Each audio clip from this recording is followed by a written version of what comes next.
Hey, Matt from Hidden Machine here with another Roundup video. This is a series where I just like to share some of the games that I've been playing lately. I want to start off with Alone in the Dark. Wow, I really slept on this game. Alone in the Dark is sort of a reboot or reimagining of the classic survival horror series that revisits the premise of the first game while also serving as an entirely new entry. The game came out in January of 2024, although it was initially set to release in October of 2023. The release was rescheduled to avoid conflicting with other titles like Spider-Man 2 and my beloved Alan Wake 2.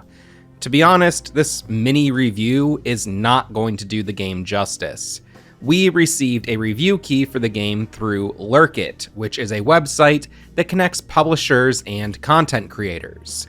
In exchange for a Steam key, we have 30 days to make some kind of content covering the game.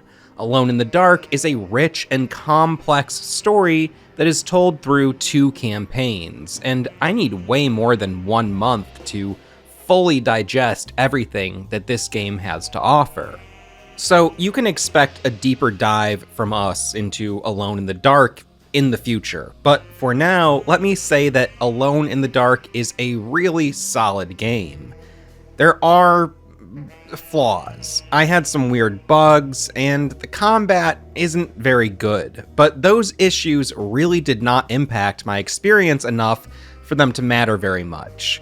There are clear ways in which the game could be better, but as it is, it's still very, very good.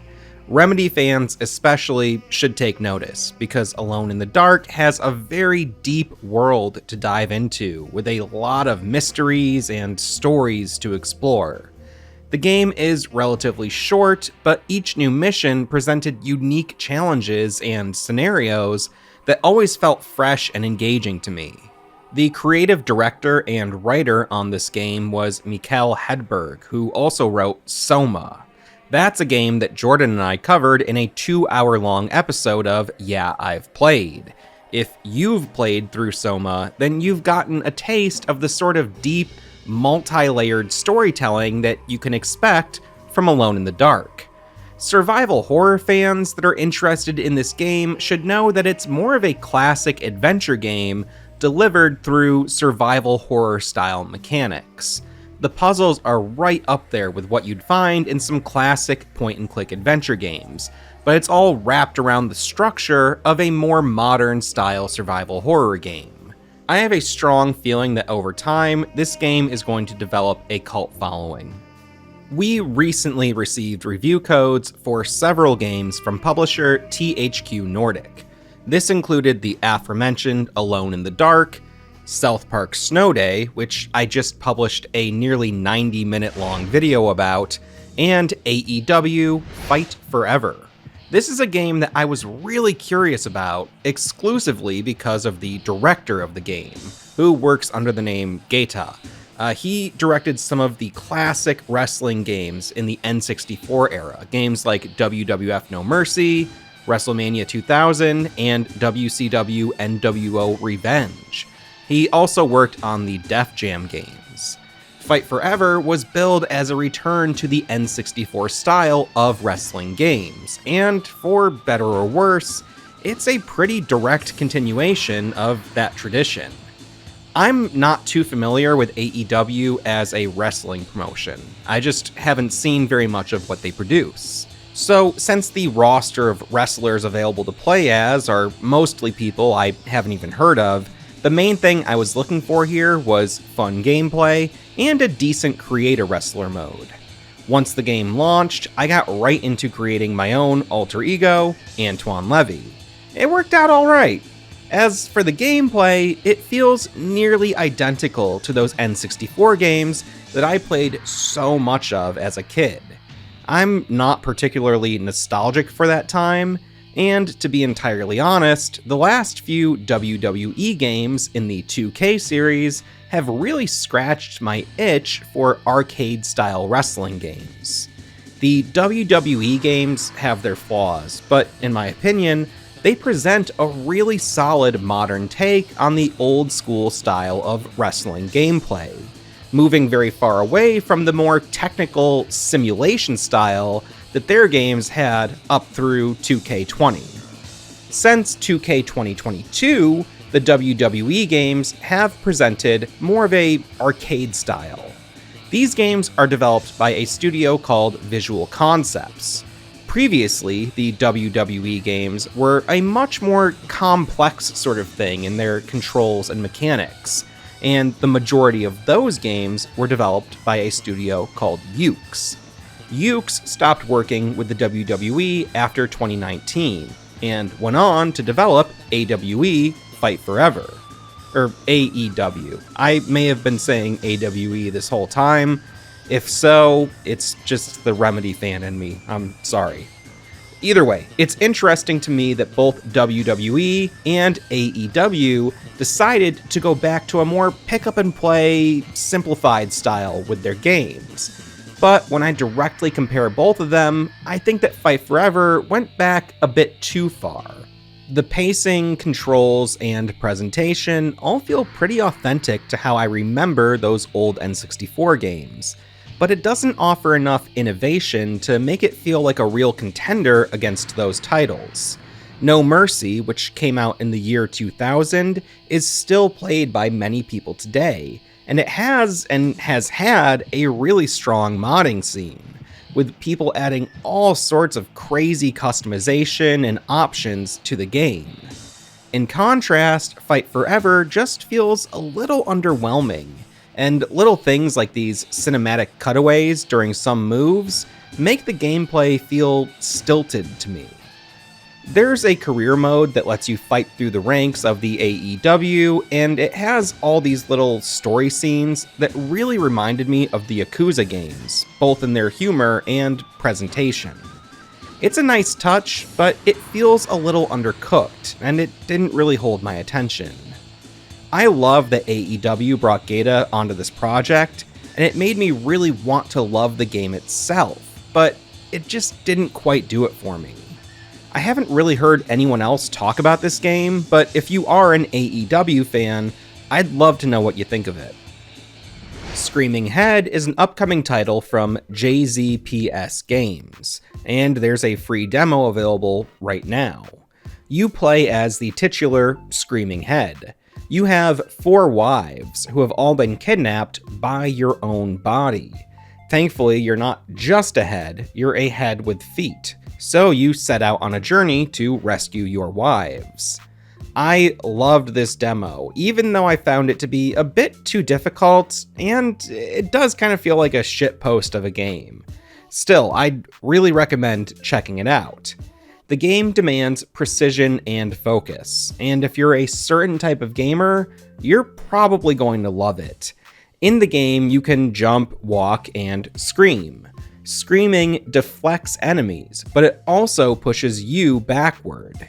The game is a precision platformer where you have to make difficult jumps while avoiding or neutralizing various obstacles.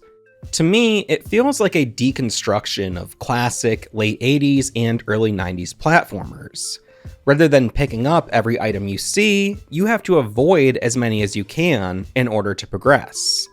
I didn't get as far as I would have liked in this demo, but I plan on picking up the full game and seeing where it goes.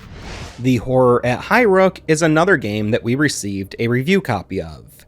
I had been aware of this game for a while, so when we were contacted about covering it by Strange Signals, I was excited. The Horror at Highrook is a mix between different genres, with resource management, survival, board game mechanics, and a narrative-driven RPG all coming together to make what I found to be a really engaging game. There's a whole Lovecraftian thing going on here, which was also very present in Alone in the Dark. I've never read any Lovecraft, and as such, I'm sure there are a lot of themes, references, and ideas in these games that are just going over my head, but I don't care. The story in Highrook was somewhat predictable, but the characters and writing were strong enough that I didn't mind at all. I could sense where things were headed, but I enjoyed taking that trip through this world, with these characters. I found the gameplay to be immediately addictive, even though I don't normally go for resource management or survival type games. Pretty much everything in the game is represented by these cards. You can move your party members around the house to complete various tasks, and these tasks generate resources and items that are used to progress the story. It's a simple premise, but once you get going, you start to understand the nuances of it all. There's also a survival element, as you have to keep track of the hunger, sleep, sanity, and overall health of your party members. Highrook manages to take a lot of different ideas and compress them into one solid linear experience. There's really no replay value for me here, but I thoroughly enjoyed the game and wound up getting 100% of the achievements by completing all of the side quests and getting both of its endings. There is a free demo available for this game. If you like what it offers and you want more, the full game has a lot more. The horror at Highrook took me around 8 hours to fully complete. I've seen some reviews from folks who felt like the game didn't quite give them enough in terms of content or variation, but personally, I was totally satisfied, and I can definitely recommend the horror at Highrook. Faceminer is another sort of resource management game. In it, you're working for a company that processes images of people.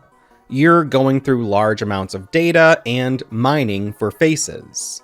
I want to write a longer piece about this game, but I haven't quite found the words yet. The whole presentation here is super solid to me. The soundtrack is amazing, and there's a really cool story that develops as you get deeper into the game.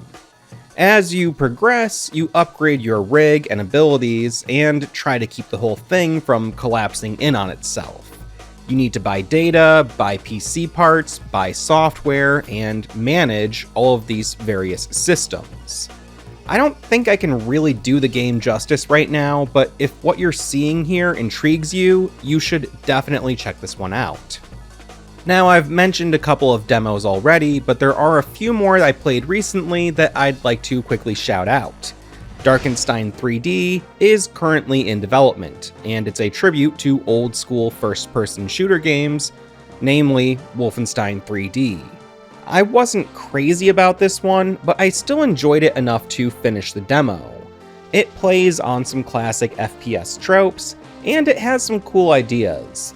I'm not entirely sold yet, but I'll definitely be keeping an eye on the development of this one. Shotgun Cop Man is the latest game from Dead Toast Entertainment, who previously made My Friend Pedro. Both titles are unique takes on side-scrolling action platformers and shooters, with a lot of sort of physics-based stuff going on. In Shotgun Cop Man, you use your guns to propel you and take out enemies. This demo took me just about 15 minutes to complete. It's a series of levels, and it ends in a boss battle. The game feels familiar and unique at the same time. It was published by Devolver Digital, who, in my opinion, has a great track record when it comes to publishing really strong and unique indie games. I'm definitely curious how the full game will expand on all of the concepts that were presented in this demo. Lastly, the demo for Neon Inferno is one that I would highly recommend to any fans of classic 2D run-and-gun games like Contra or Gunstar Heroes. The demo shows off some really great pixel art and designs, and in my opinion, the gameplay is super tight. You can shoot in both the foreground and the background, and you also have a Max Payne style bullet time ability. You can deflect certain projectiles and guide where they go. It's a pretty complex system for a 2D run-and-gun shooter, but from everything I've seen in the demo, the game really utilizes all of its systems very well. There are different difficulty options available that really significantly altered the feel of the game for me, and I think these are a great way to open it up to a wider variety of players and skill levels. There's no exact release date for this yet, but I'm definitely picking it up when it eventually launches. I've been playing a few other things here and there, including a very interesting game called Your House, which is sort of like a point-and-click adventure and visual novel with some unique mechanics. I haven't gotten too deep into this one yet, but I think I'd like to go through it on a stream. You can click on words in these paragraphs to kind of alter what's happening in the story or what's available to you. It's hard to explain, but it works really well, and I'm really curious to see how the story plays out. Over on my Steam Deck, I've been playing Hades almost every night before going to sleep. This game is so good, and I can't believe how much there is to do in it. I've been playing it on and off ever since it first entered early access, and I'm not great at the game. I'm actually not very good at all, I don't think, which is why I'm still playing it and haven't gotten as far as I'd like, but man, every time I play, I unlock something or I get a little bit more story. It just really does the whole roguelite thing very well, and I'm very appreciative of it, and I've been purposely waiting to get into Hades 2 because I want to play the full 1.0 release. I already bought into the early access. I trust what they're doing, and eventually I have a whole other game to get into, but for now, I'm trying to tackle Hades and 100% the game. We'll see. I'm really not that good, but maybe I can get better. I also played a preview build of a game that's currently in development called Tossdown. It's kind of an action roguelite where you have to pick up and deliver packages while being pursued by a ton of enemies. I think the game needs some more balancing. In my experience, it was either way too easy or way too difficult. But I also think that maybe I just need a little more time to adjust to its combat. Regardless, what is here feels pretty promising, and I'm looking forward to seeing how the game continues to develop as it gets ready for release. Anyway, that's what I've been playing lately, but I'd like to know what you've been playing lately. So leave a comment down below, tell me about some games, or hit us up in the Discord and let's talk about some games. A big thank you to our channel members and supporters over on Patreon, and I'll be back with more videos in the future. See ya!